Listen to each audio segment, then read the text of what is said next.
Now let's dive deep into this big LGBTQ story for today. I'm Von Biggs, and let's queer up health. Sperm, lies, and tight underwear. What really affects male fertility?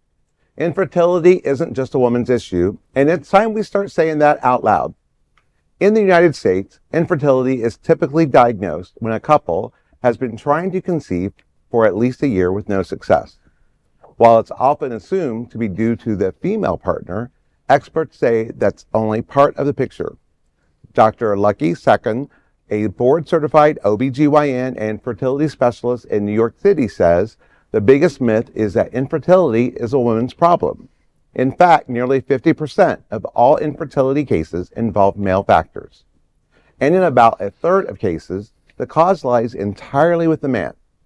So what's really behind the male infertility, and what's just a myth? Let's start with underwear. Many believe tight briefs can hurt sperm count, while tighter underwear may slightly increase groin temperature.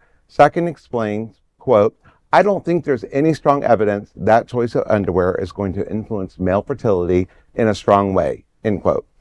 What about age? Men may make sperm for life, but that doesn't mean sperm quality holds steady.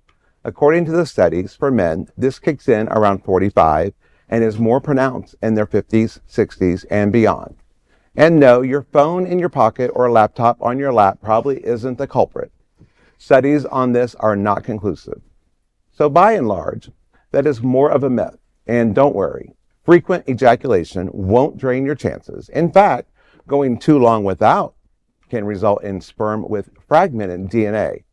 But here's one surprise. Testosterone supplements, often marketed for male health, may do more harm than good. Sekhon warns that testosterone is more or less like the form of male birth control. So what can lower sperm quality? Age, smoking, cannabis use, heavy drinking, and obesity. But also factors such as poor sleep and hormone imbalances. Even medical conditions like high blood pressure, diabetes, and STIs may impact sperm health. The good news? Many of these factors are manageable if one eats well, exercises, manages stress, and gets enough sleep. For LGBTQ families considering surrogacy or sperm donation, understanding male fertility is key. So let's be real. Okay, in our community, and I'm talking about the gay community, right? Body image and presentation are often part of the culture.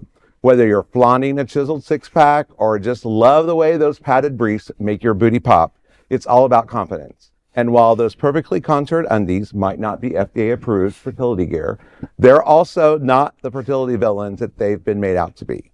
But here's the tea. While your underwear drawer might be safe, your lifestyle still matters. Smoking, poor diet, lack of sleep, and stress. Those are the real culprits when it comes to sperm health. So if you're thinking about fatherhood, whether through surrogacy, co-parenting, or donation, start with self-care, not a wardrobe overhaul.